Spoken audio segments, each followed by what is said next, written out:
So, good morning. Let us start the lecture.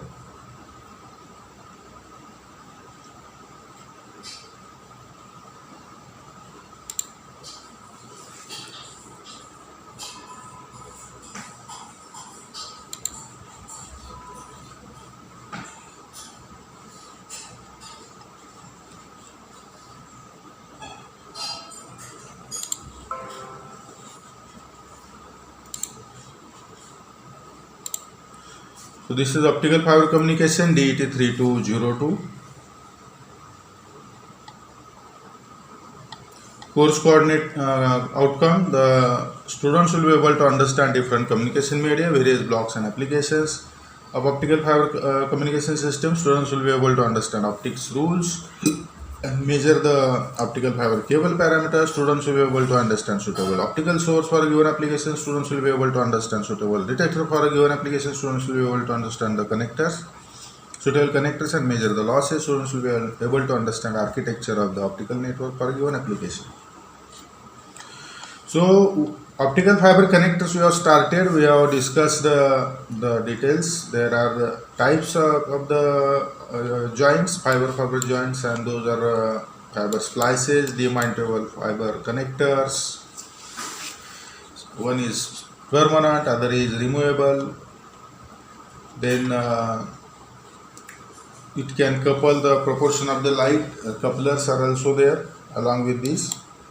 It can couple the proportional light and this device upon bidirectional device splitting and combining. But in the case of couplers, splice is permanent and it is used whenever the permanent joint is required. Types of splice are fusion splice or welding splice and mechanical splice. So we are revising very fast because we have discussed this many times. So fusion splice is accomplished with the arc by fusing the fiber, and mechanical splice is accomplished by using some holding mechanism like tube splice or groove splice. So optical fiber splice is a technique which requires end preparation and alignment essentially.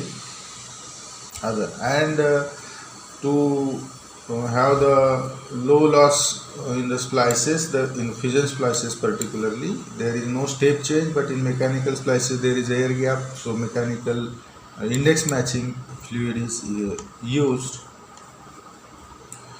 There is difficulty in on-site, especially fusion splicing, but it is overcome with the development of the field usable equipment. So in end preparation, first that end of the fiber is cut in square and smooth fashion, and to cut it like that, scribe and break and pour and break technique are used, and for that sharp knife is used to initiate the crack, and due to tension the crack is accomplished. And blades are like sapphire, diamond or tungsten carbide blades are used for that end phase preparation. Then fusion splicing, in which electric arc is used and the fibers are aligned with the help of micro positioners. One block is fixed, other block is moving, and electrodes are used to initiate the initial setting is there, and then arrangement of the pre-fusion is there, that is end phases are prepared with the pre-fusion, and then electric arc for welding, and it accomplishes the splice. So this is the fusion splice. Then after fusion splice, it has some drawbacks, or it has some precautions to take. After fusion splice, this is one of the automatically adjusting phenomena, which is called self alignment phenomena, which adjusts the slight misalignment due to the surface tension. And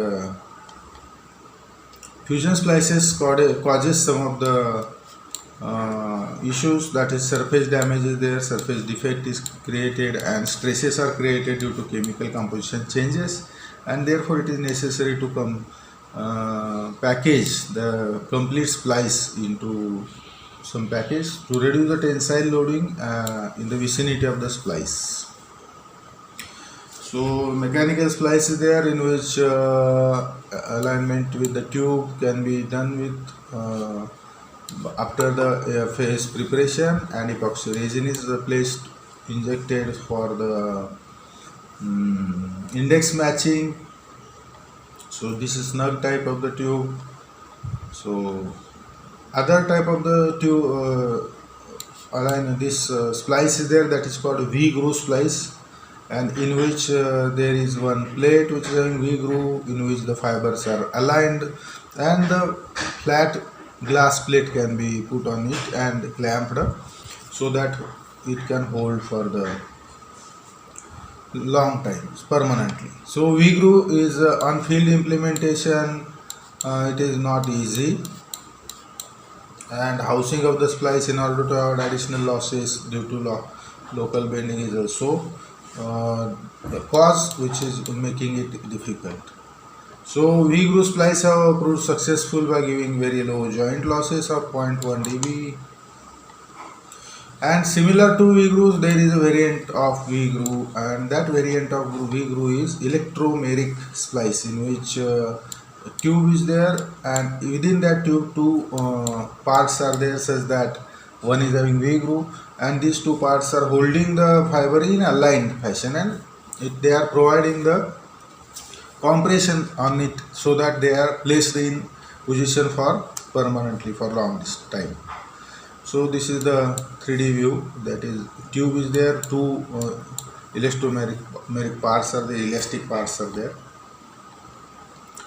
So elastomeric tube gives the 0.12 dB or commercially 0.25 dB, and again the index matching is provided to reduce the losses in it. So there are connectors. Connectors are used in order to maintain the optimum performance of the connection, and in that case they are protecting the fiber ends. They are insensitive to the environmental moisture and dust, and they must be coping with tensile load of the cable. So connectors should be having these requirements rather. Then fiber, where they are used in the fiber termination, fiber end alignment, fiber to fiber end alignment, and whenever there is shell which maintain the connection, alignment, and protect the fiber ends, whenever such requirements are there, protection etc., it is used. So connectors in which a ferrule connector is there, in which ferrules are very firmly holding two fibers, and this ferrule is kept in the cylindrical alignment sleeve, and that aligns the ferrules, holds the ferrules, and alignment is also can be done with that. That assembly is having the connector shell which holds the ferrule and the cylindrical alignment sleeve, and retaining spring is providing the pressure on the total assembly of the cables which are connected here, and maybe that cable terminations are here or at start of the ferrule.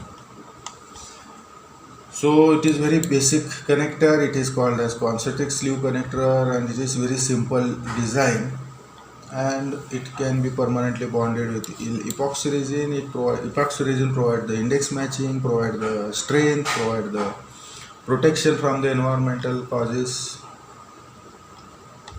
So there is one more connector, that is expanded beam connector. Okay. So in expanded beam connector, lenses are there to collimate and to refocus. Lenses are used. So in expanded beam connectors, use is in the multi-fiber connection on the PCB, edge connector on the PCB, or PCB where the lateral and longitudinal alignments are difficult to achieve in those applications. it is used. So micro lenses, expanded beam connector is there of the micro lenses of the diameter of 2.5 mm or 250 micrometer are used for sapphire. Anti-reflective coating is applied so that it will exhibit 1 dB or it reduced to 0.7 dB after application of the anti-reflective coating for 50 micrometer core diameter. Similar configuration is there for 2.5 mm diameter lens, which gives 0.7 dB, and the single mode 8 micrometer core, and one more is there 250 micrometer diameter, which is also giving 0.4 to 0.7 dB, and this lens is of sapphire. So it is of the order of 1000 connectors can be used.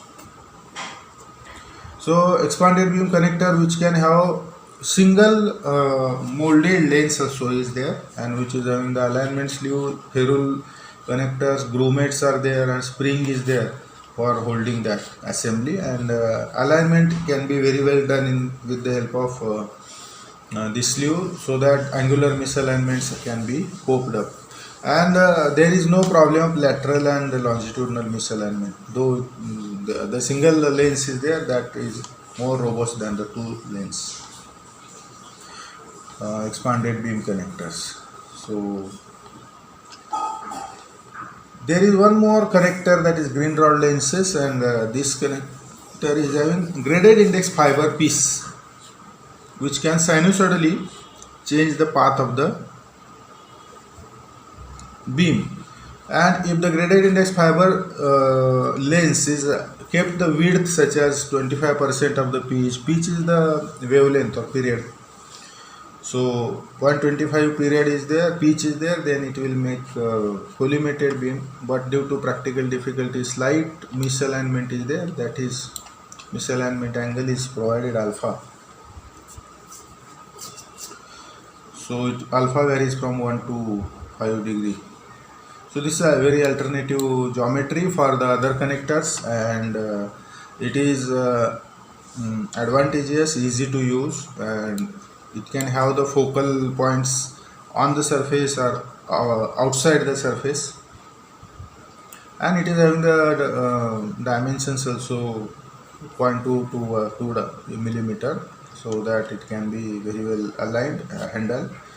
So lens dimension and wavelength, depending on these parameters, the pitch is there, and there is slight divergence is there, alpha 1 to 5 degree. They are collimating as well as refocusing. So it can give it can have 0.5 to 1 mm diameter for 50 micrometer diameter fiber. So as compared to fiber, it is quite large. So types may be there, 0.25 pitch, 0.23, 0.29, as we have seen it. 0.25 the source should be exactly, focal point should be exactly on surface, on the collimated to focal or focused to collimated beam, both the cases. This is called quarter pitch, and then 0.25 pitch, the focal point is outside it. So two lenses can be used, one for collimation, one other for refocusing. In 25-3, but in 29 pitch, only single lens is sufficient for collimation as well as for refocusing, and focal points are outside the lens, so fibers can be very easily aligned there.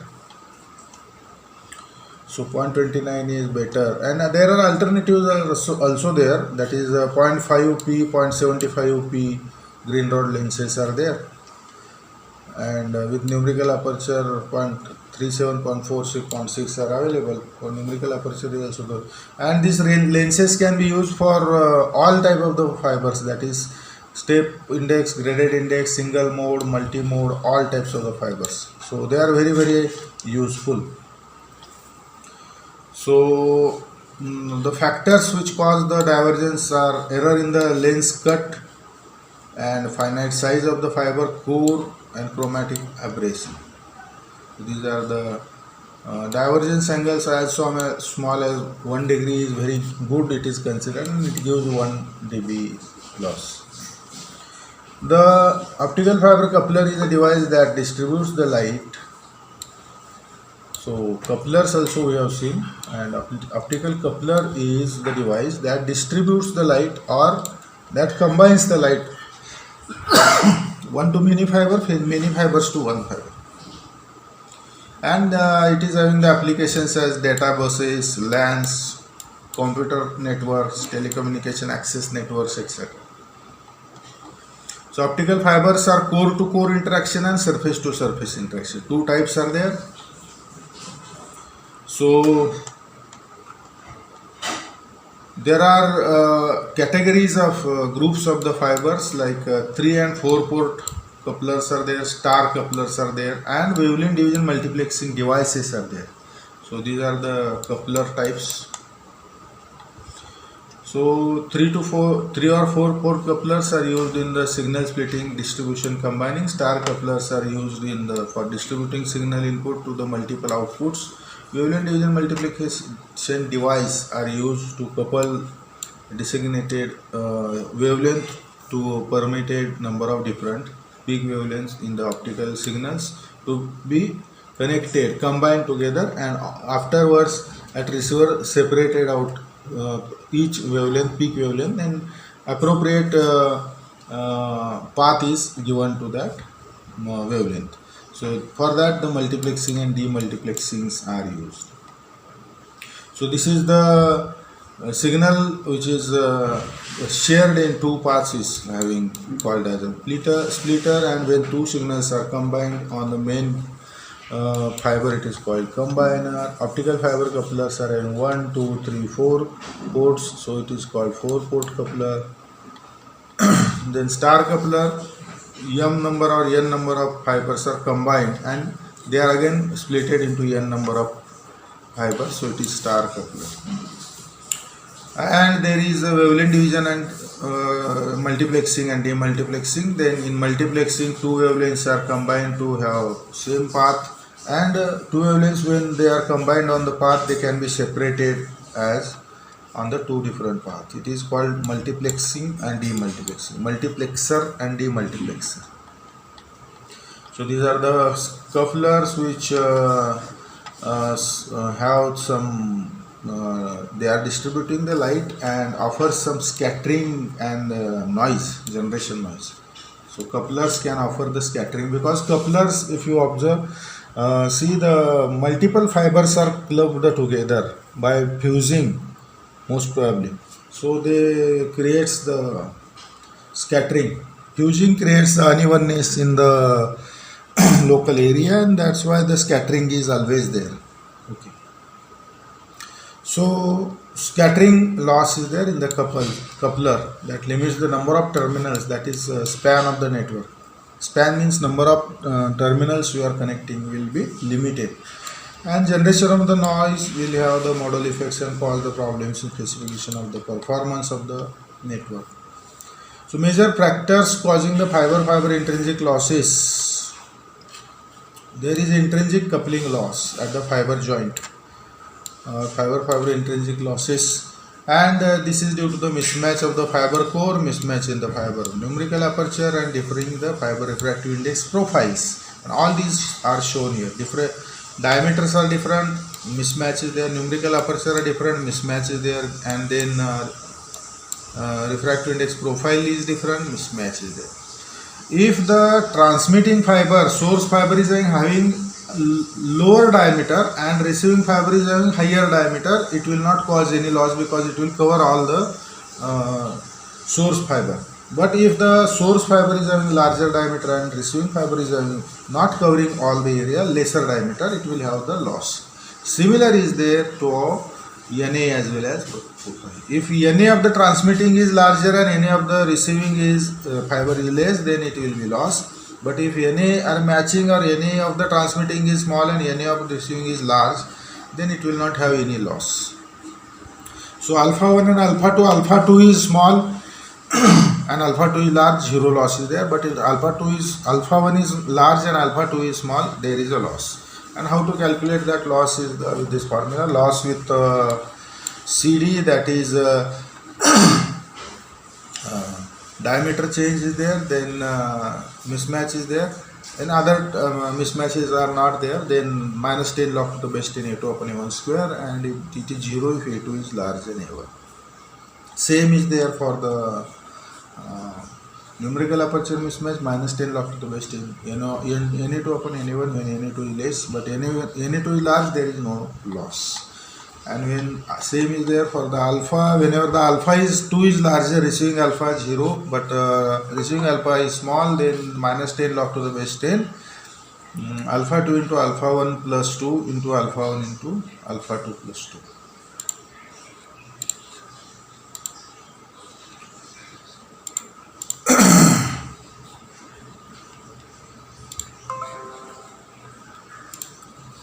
Then this intrinsic group losses are fiber joint losses are reduced by index matching, again profile mismatching, and this care is taken that all three are matching the properties, that is the index profile matching must be there, numerical aperture matching should be there, or diameter matching should be there, or at least the receiving should have slightly more values. Then material absorption losses.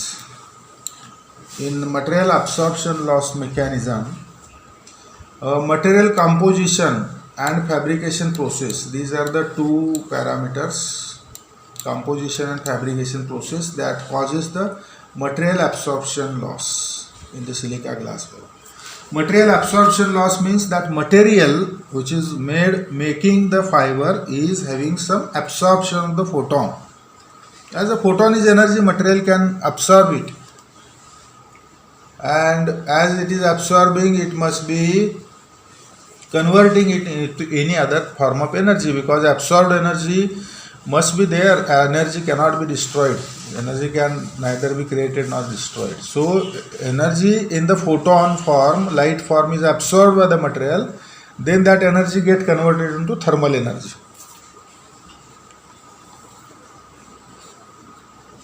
So result is dissipation of some of the transmitted optical power into heat in the waveguide.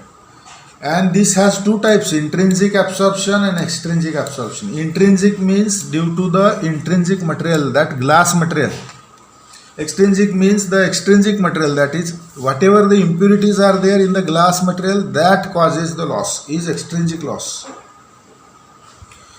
So material absorption losses in silica glass fiber are loss mechanism of two types, intrinsic, extrinsic, caused by interaction with one or more major component of the glass due to the glass component, and caused by impurity within the glass. So two types are there.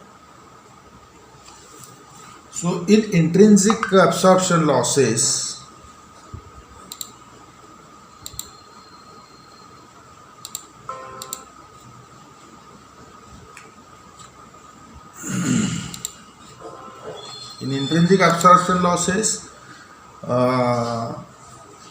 pure silicate glass has little intrinsic absorption in the near infrared region. Okay, pure silicate glass has very small intrinsic loss in near infrared region due to basic material structure, But it does have two major intrinsic absorption mechanism at the wavelength, which leave a low intrinsic absorption window at 0.8 to 1.7 micrometer. So it will give lower loss at 0.8 to 1.7 micrometer. Okay, so less loss, and this window we are taking as a optical window. Okay, so this same is shown here.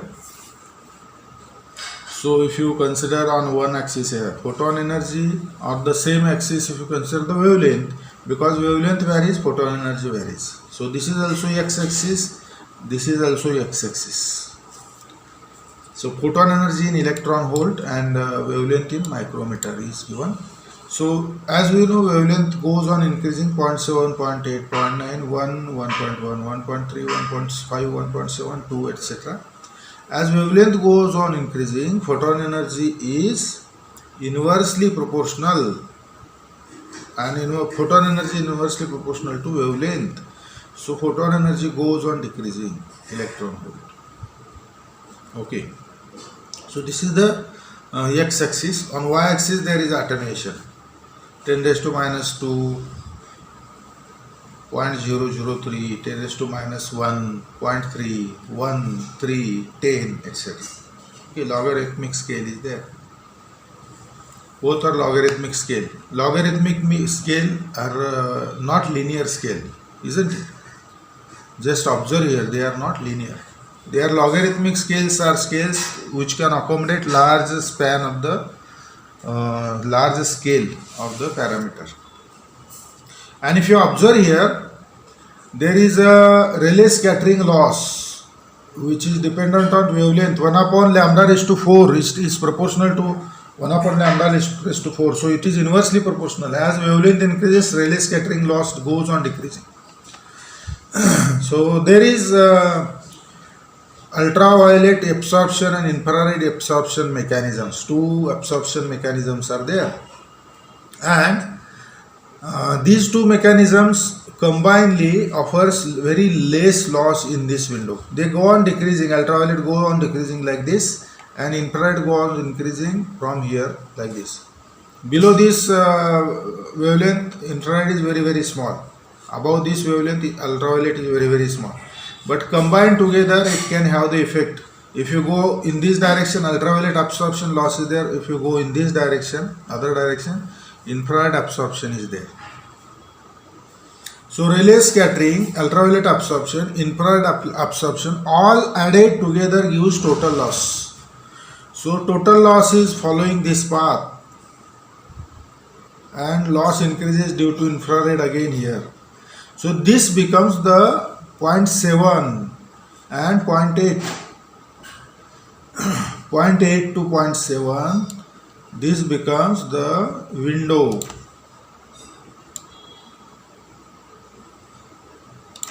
Okay, so this 0.8 is giving some loss of 1 or 2 dB, and this gives loss of some 1 dB. So it is as low as 1 dB loss per kilometer attenuation loss. So this window we call as communication window, optical communication window. Okay, this is the reason why we are selecting optical communication window 0.8 micrometer to 1.7 micrometer, where the total loss, okay, total loss is very, very less, of the order of 1 dB or less. Okay. So if you go towards the shorter wavelengths, then the loss is very large, 3 dB or 10 dB or more. And if you go longer wavelength than 1.7, it is also having very sharp increase in the loss due to the infrared absorption. And on the other side, due to Rayleigh scattering loss and ultraviolet absorption, there is a large increase. So minimum loss is observed within this region of the wavelength, that is 0.8 to 1.7, and it is called optical communication window. Okay, so this is the attenuation spectra for the intrinsic loss mechanism of pure germanium oxide, silicon oxide glass.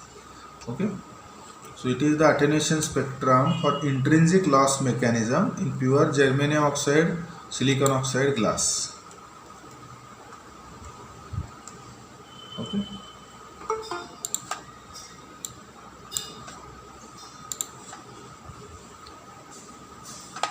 So this is the window, optical window 0.8 to 1.7 micrometer. Due to these three loss mechanisms, ultraviolet absorption, infrared absorption, Rayleigh scattering, these are the major loss mechanisms. So ultraviolet absorption peaks are centered in the ultraviolet wavelength region, and it is a fundamental absorption is, and this is due to the stimulation of the electron transition within the glass by higher energy excitations. Higher energy excitation, ultraviolet are having higher energies. As we go on this side, the photon energy goes on increasing.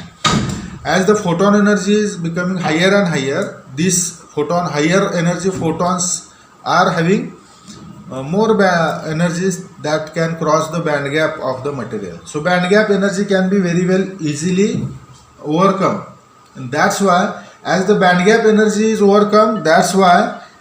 So 1 minute, I will take the call. Continue. This is the, sorry for the disturbance. This is the absorption window between 0.8 to 1.7 micrometer as we observe it due to the ultraviolet absorption, and this is due to the energy absorption as the band gap is overcome by the photon energy. Photon energy is becoming larger in the ultraviolet region. So if you can see 1.4, 1.6, 1.82, and it goes on increasing. So photon energy is larger, so that it will become larger than the gap energy. So in infrared region, the absorption is fundamentals of absorption bands from the interaction of the photon with molecular vibrations within the glass occurs. So whenever there is a silicon molecule, whenever there is oxygen molecule, this bond length of the silicon to oxygen, if it matches with the photon energy, that is wavelength, then that photon can be absorbed, that get resonated, and this is causing the absorption of the energy in the molecular structure, molecular bond vibrations. So that is mechanical energy basically, and then further it is emitted as the, converted as a thermal energy. So in case of ultraviolet, it is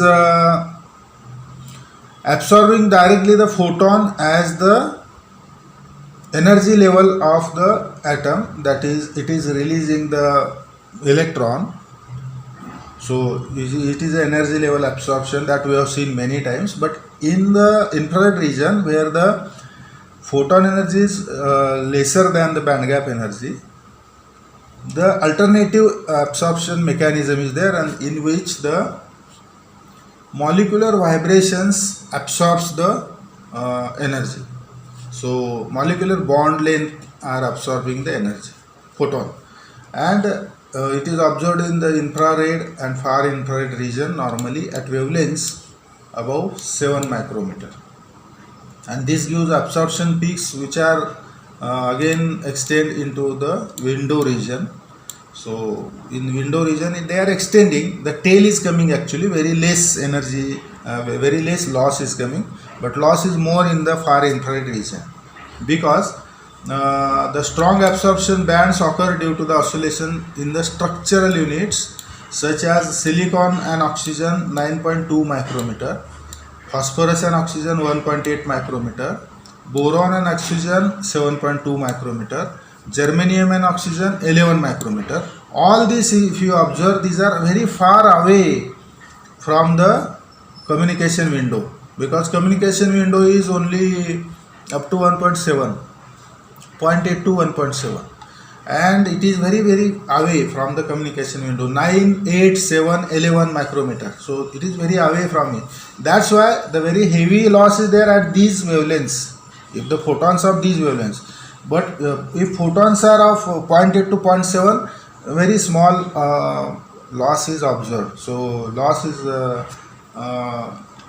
having the this graph is like this. So if you observe this dotted graph, it is the infrared absorption graph. Okay, so very low loss is there due to this infrared absorption mechanism. So the tails 1.5 micrometer and large can be then observed in this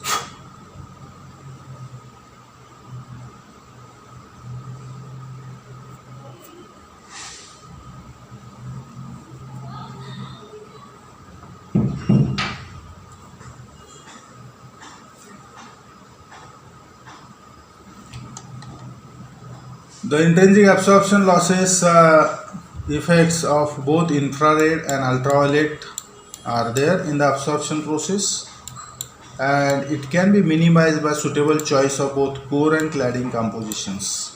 So these losses are there: infrared region losses, ultraviolet region losses. Ultraviolet is more in the ultraviolet side, infrared is more in the infrared side, and that's why window is chosen, that communication window is chosen as 0.8 to 1.7 micrometer. So this also can be minimized by making the fiber such that core cladding compositions can be suitably adjusted, chosen. That is, the material compositions of core may be chosen for particular way, and for cladding also can be chosen particular. So we are not going into manufacturing of the core cladding, manufacturing of the fiber. So the details are given: material constituents, and how the refractive index is changed, and etc. In that chapter, if you want, you can go through that chapter in the same book. Senior book is there, and all other books are there. Manufacturing process, which is not, we are not covering it because it is not in our syllabus.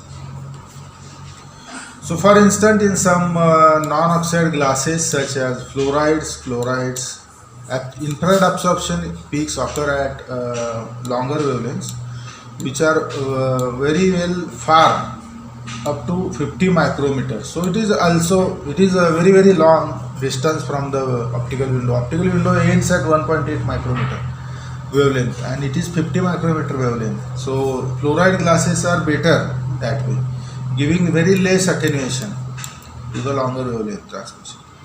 Okay, so halide glasses or fluoride glasses are used for the, that's why in the fiber making. So there is also extrinsic absorption loss. Extrinsic, just like the intrinsic. Intrinsic is due to the absorption of the glass material, ultraviolet photons with a higher energy photons, and due to the molecular vibration of the glass, that is silicon oxide, germanium and oxygen, phosphorus and oxygen, boron and oxygen, etc. The loss is there. All these bond are making the glass materials: boron oxygen, germanium oxygen, silicon oxygen, phosphor oxygen, etc. All these are glass materials. So these are the intrinsic losses. But extrinsic losses means in glass there are impurities, so that impurities causes the loss, and these impurities are transition metal elements. Some metal elements are get added as impurities. So materials are purified, then also in purification process very small amount of the impurities remain, and in that case the practical optical fibers prepared by the conventional melting techniques. Melting technique is there, vapor technique is there. In that, the major source of the signal attenuation is extrinsic absorption. In melting technique, the impurities are not so easily removed. So melting technique is not often used nowadays. Vapor technique is used. But in that, the transition metals elements are impurities. And some of more common metallic impurities found in glasses are as the table given below. We will check that table, and together with absorption loss, they cause 1 part in 10 raised to 9, that is 10 to the power of 9. So if you consider 1 part in 10 to the power 9, the loss is in dB. So that means if 10 to the power 9 glass molecules are there, there is a 1 impurity molecule. If this proportion is there, so very small proportion, 1 part in 10 raised to 9. Okay, so then also it causes the losses. So very, very highly purified glass is required for making the fiber. So otherwise there is a extrinsic loss. And this mechanism, if chromium is there, then carbon is there, then copper is there, ferric ferrous is there, nickel, molybdenum, V4, all these the elements, they are having their peak wavelength losses at these wavelengths. The loss is peak maximum at this wavelength, and the loss goes on reducing for other both sides of the wavelength. So maximum loss is at these wavelengths. So these wavelengths are 625, 685 for copper, 850, 1100 for ferric, and 400 for this Fe3 plus, Fe2 plus. Nickel it is 650, Mn it is 460, and V4 it is 4 plus is 725 nanometers. So why these transition metals are important is this reason. What is that reason? All these peak wavelengths are falling in the communication window, optical communication window, because optical communication window is 0.7 micrometer to 0.8 micrometer to 1.7 micrometer.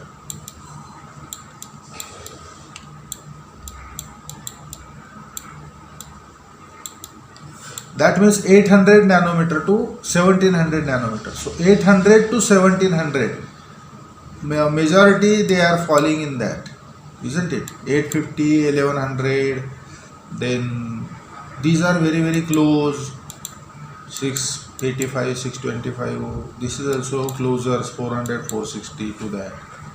So these transition metals are important because they are very close or falling within the optical window, and they are offering maximum loss at this wavelength as high as 1.6, 0.1, 1.1, 0.68 dB per kilometer, 0.15, 0.1, 0.2 or 2.7 V4 plus. So these are the serious losses: copper, chromium, V4. These are the serious, and other also are serious losses. So these are the extrinsic losses due to the transition metal. Whenever transition metals are contaminations, impurities. Okay, certain of these impurities, namely the chromium, copper, at their worst valence state can cause attenuation as 1 dB per kilometer near infrared region, and this contamination may be reduced by acceptable levels when 1 part in 10 raised to 10 or 10 to the power of 10 is there.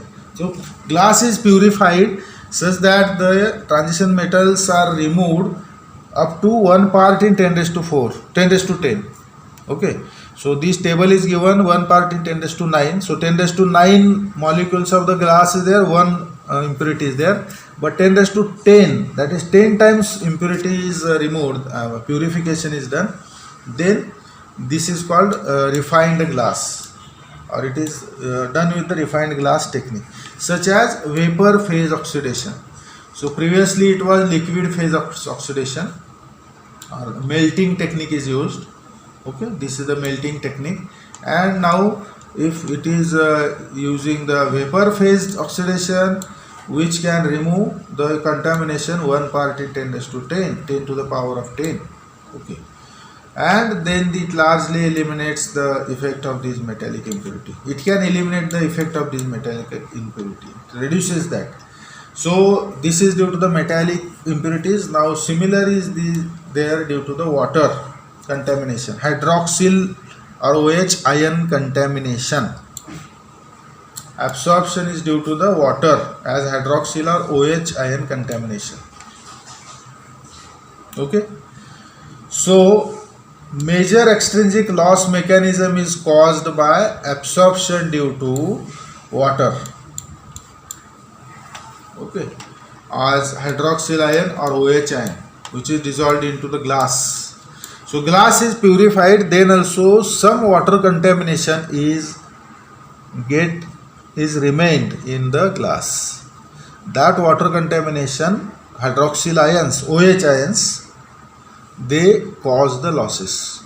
Okay, so into the chemical reactions in forming the oxides of the materials, that is germanium oxygen, silicon and oxygen, phosphorus and oxygen, even titanium is used and other are used, boron is used. In this due course of the process of forming the glass, into the glass making process, there is a water as one of the chemical agent, or it is constituent, chemical constituent, and this can have the some portion remained into the glass material, and that causes the hydroxyl ions. And if hydroxyl ions are there, these hydroxyl groups are bonded into glass structure. They create the bond, OH bonds are created, and have the fundamental stretching vibrations which occur at wavelengths between 2.7 to 4.2 micrometer. Okay, as compared to the intrinsic all are having 7, 8, 9, 10, 11 etc micrometer, but this is having 2.7 and 4.2 micrometer. So it is quite close to the window 0.8 to 1.7 micrometer as compared to the intrinsic.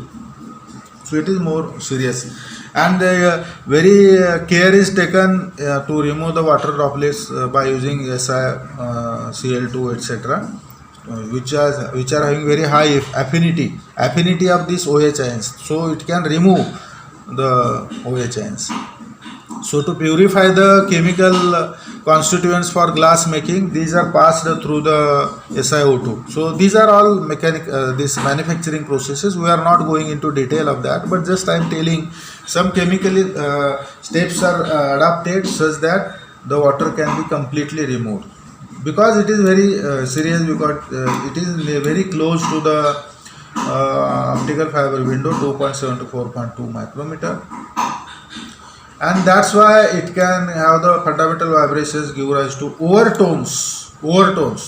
Okay, so this is one tone, this is another tone, and such overtones of the harmonically tones appearing at 1.38, 0.95 and 0.272 micrometer, and these are falling within the 0.8 to 1.7 micrometer. These are falling within the communication window, isn't it?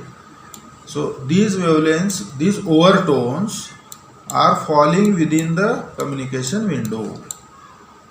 Okay, so that's why actually they are having the wavelengths 2.7, 4.2 or in between those. Okay, absorption of the hydraulics energy photons are within this region, but they are having their effect as a overtones or harmonics in these wavelengths 1.38, 0.95 and 0.72, which is shown here in this graph. Absorption due to water as hydroxyl OH ions. The absorption spectrum for the hydroxyl OH group in silica is shown here. So on x-axis wavelength is there, on y-axis attenuation is there, and these are the overtones: third overtone, second overtone, first overtone. Because wavelength are 600, 800, 1000, 1200, 1400, 1600 nanometer. So these are the nanometer. So 0.6, 0.8, 1, 1.2, 1.4, 1.6 micrometer. And actually the absorption is very high in the 2.7 to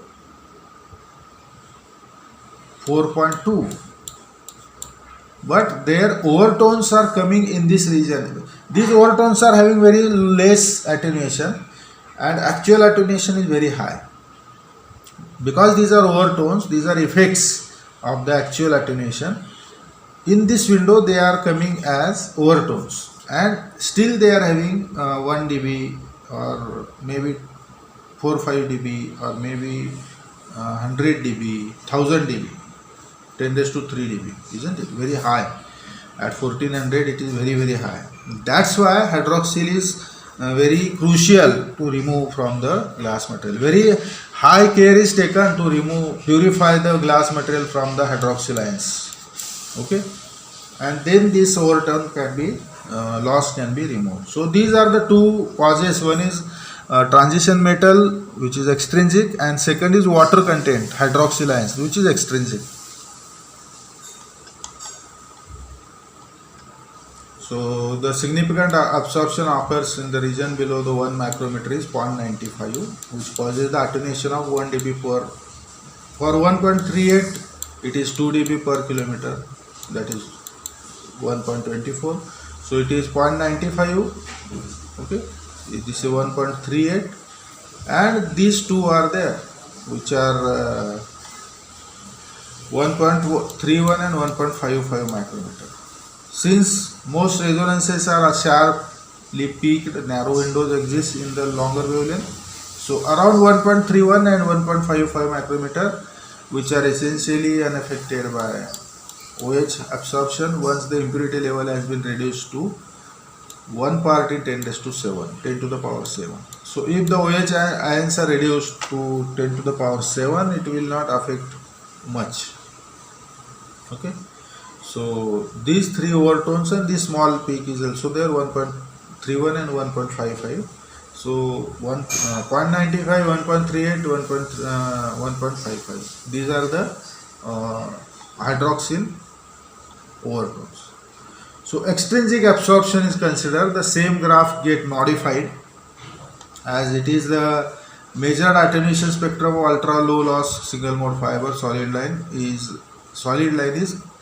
total loss, which calculates the attenuation spectrum of the loss mechanism contributing overall fiber attenuation, and dashed and dotted lines. Dashed and dotted lines are individual attenuation, but this solid line is the overall attenuation, total attenuation. So this is the total attenuation. This is experimental. Actual, practically measured, how much is the attenuation? How to measure? For each wavelength, attenuation is measured. So as we know, there is a Rayleigh scattering like this, there is a ultraviolet absorption like this, and infrared is varying in this way. So this is infrared and ultraviolet and the Rayleigh scattering.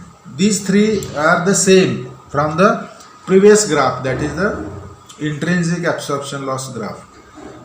Then there is a waveguide imperfections which is causing this, and actually due to the contaminations and purity of the glass, extrinsic losses, etc., the actual experimental variation is like this.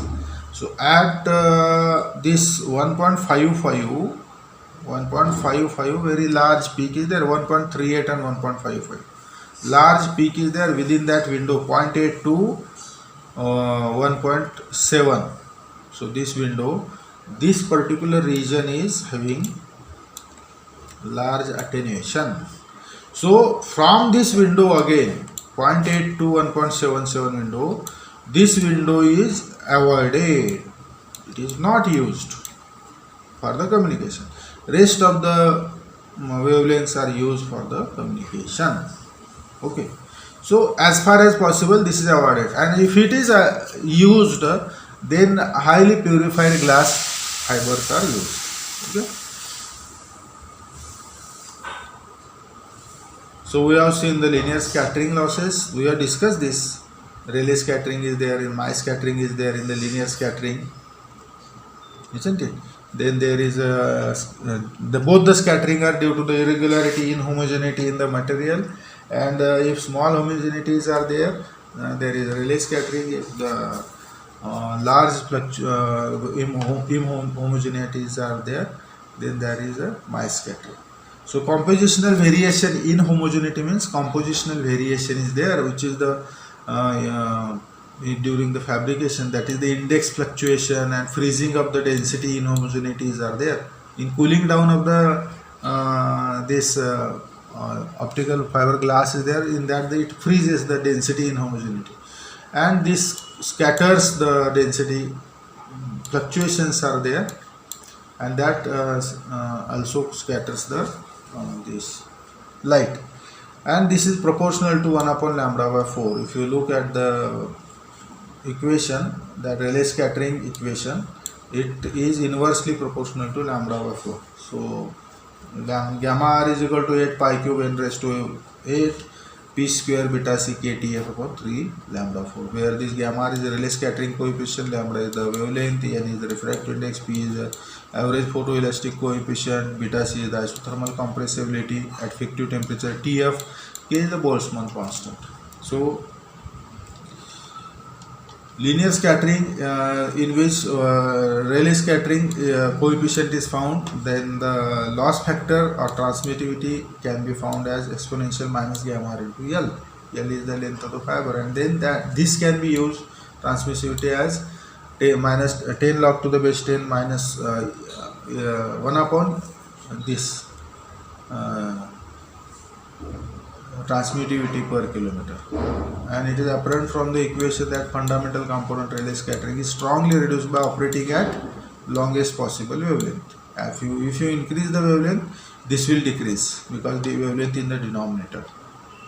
Mass scattering is due to the inhomogeneity again, but comparable size as the guide wavelength. It is compared to similar to guide wavelength. Very large inhomogeneities are there, but these can result from non-perfect cylindrical structure of the waveguide and fiber imperfections such as the irregularities in the core cladding interface, core cladding refractive index differences along with the fiber length, and diameter fluctuations are there. Strains and bubbles are there.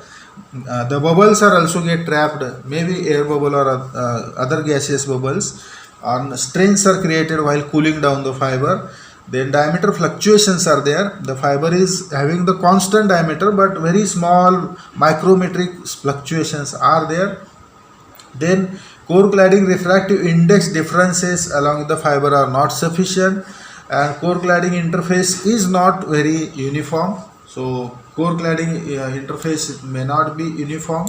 So if this is the cladding, this is the core, okay, N1, N2, then this may not be uniform. This may be having some zigzag fashion of interfacing. So this is causing the scattering. So my scattering is due to the inhomogeneity size greater than lambda by 10, and scattered intensity, which has the angular dependence, can vary very large. So scattering created by such inhomogeneity is mainly in forward direction, called my scattering. Okay. Depending on the fiber material, design and manufacturing of the my scattering can cause the significant losses. This we already discussed in the previous cases. So this inhomogeneity can be removed by removing the imperfection due to the glass manufacturing process, carefully controlled extrusion and coating of the fiber, increasing the fiber guidance by increasing the relative refractive index difference. All this can reduce the mass scattering. In case of non-linear scattering, as we know, there are two types of the non-linear scattering. Why it is called non-linear? Because as the optical power is increased in the fiber, that at particular threshold power, this scattering starts. Below that optical power level, there is no scattering, but above that optical power level, this scattering starts. This is the non-linearity in that. That's why it is called non-linear scattering. So there is a threshold power. Okay, suppose 10 milliwatt or 5 milliwatt. If more than that 5 milliwatt power is launched, then there will be scattering. If less than that power is launched, there is no scattering. Okay, these scattering are zero. So that's why this is threshold power dependent scattering. So it is non-linear scattering.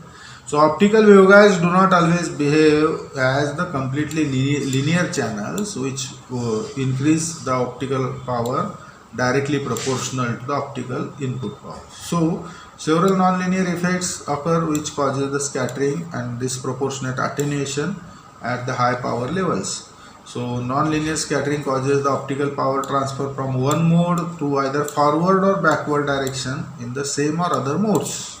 So my scattering is one directional, backward directional, but this is forward as well as backward directional mode. So at different frequencies, depending on the criticality upon the optical power density, it is depends on the optical power density within the fiber, hence only becomes significant above threshold power levels. So it is becomes the significant above threshold power. Types are stimulated Brillouin scattering, stimulated Raman scattering. Okay. So this scattering mechanism in fact give the optical gain. Actually this gives the optical gain, and in next chapter we'll we'll check that these scattering are used as an amplifying property. So it gives the gain. But it shifts the frequency, thus contributing the attenuation for the light transmission specific wavelength. However, it may be noted that such non-linear phenomena can also be used to give the optical amplification. So amplification is there in context of integrated optical techniques. So stimulated Brillouin scattering is regarded as modulation of the light through the thermal molecular vibrations within the fiber. Then scattered light appears as the upper and lower side bands. All these we have discussed in detail, isn't it? So it has the incident light by modulation frequency. Scattered light appears as the upper and lower side bands, which are separated from incident light, actual light, by modulation frequency. So incident photon in this scattered process produces the phonon of acoustic wavelength. Okay, so incident light is there, along that the upper and lower side band lights are there produced, either upper or lower. So phonon is the acoustic frequency energy bundle which is produced from scattering of original photon, and original scattered photon is also there and phonon is also there, acoustic frequency. So in stimulated Brillouin scattering, SBS, acoustic phonon is produced. Stimulated Brillouin scattering produces the optical frequency shift which varies with the scattering angle with the frequency of sound wave, acoustic wave, which varies with acoustic wavelength, and frequency shift is a maximum in the backward direction, reducing to 0 in forward direction. So maximum, it is actually forward and backward effect, but it is maximum at backward direction. The scattered energy bundle is traveling in the backward direction, and forward direction it is 0, making SBS mainly a backward process. Then stimulated Brillouin scattering is having the threshold power as 4.4 10 raised to minus 3 d square lambda square alpha dB into nu. D and lambda are taken, diameter and operating wavelength are measured in micrometer. Alpha dB is the fiber attenuation dB per kilometer, and nu is the source bandwidth. It is taken in the gigahertz in the calculation. We have solved the problems also on this. So we have taken in that problem. So equation is for threshold. Okay. So similarly, the stimulated Raman scattering is there, similar to the SBS. It is a high frequency optical phonon is generating instead of acoustic. It is not generating acoustic, it is generating high frequency phonon. So SRS occurs both forward and backward direction. As SBS is in mainly backward effect, it is forward and backward direction effect. And optical power threshold up to 3 order of the magnitude. Its threshold is also 3 times more than this. So SBS is starting with lower threshold, and SR is starting at higher threshold. So SR is less probable. So it is 5.9 10 raised to minus 3 d square lambda into alpha dB. Again the same, d in lambda are the diameter and operating wavelength in micrometer, and alpha dB is in the dB per kilometer. So nu is not there in this equation, bandwidth is not there in this equation. So again it is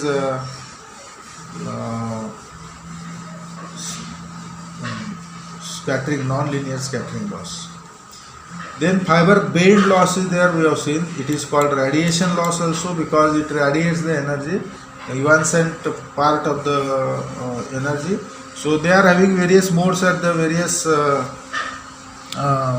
directional proportional to the wavefront, and the modes which are outside into the cladding side in the curvature, that mode cannot cope with the velocity of the modes in the fiber, and this velocity then to keep the wavefront in same phase, the velocity of the modes outside the curvature has to have very high velocity than the optical energy velocity, that is 2.998 10 raised to 8 meters per second, and it is not possible.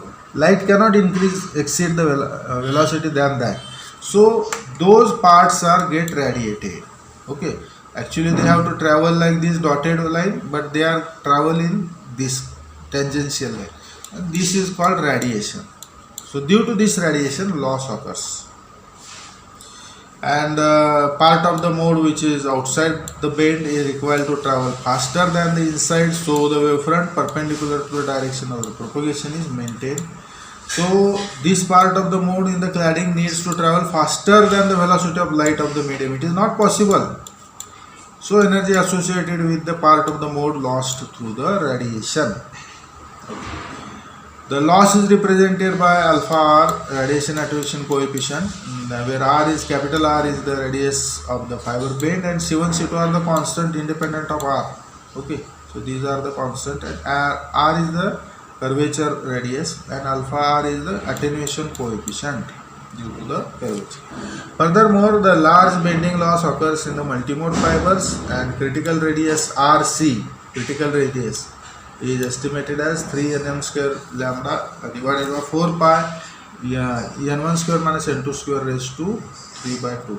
So this equation is for potential micro bending losses can be reduced by designing the fiber with large relative refractive difference and operating the shorter wavelength possible. So for longer wavelength the bending loss is more, for shorter wavelength it is lesser, and the relative refractive index difference is more, bending loss is less.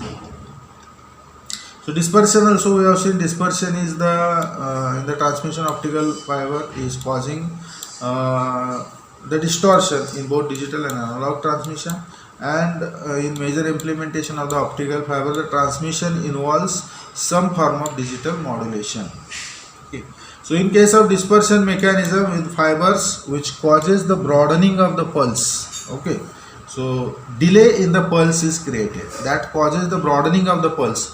If the pulses get broadened, the number of pulses placed in 1 second unit time becomes less, and that reduces the beats per second. That reduces the number of beats per second placed into the. So that puts limits on the data. So this is the dispersion. I think we will stop now. We will meet tomorrow. Rather, okay. So